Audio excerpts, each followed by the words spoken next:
Здравствуйте, дорогие друзья! Сегодня 14 сентября.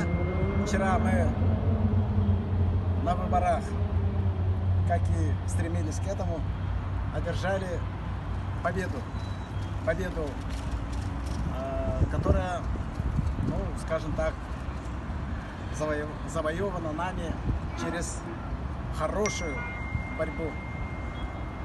Я обещал, если мы одержим победу, то я станцую на площади Ленина.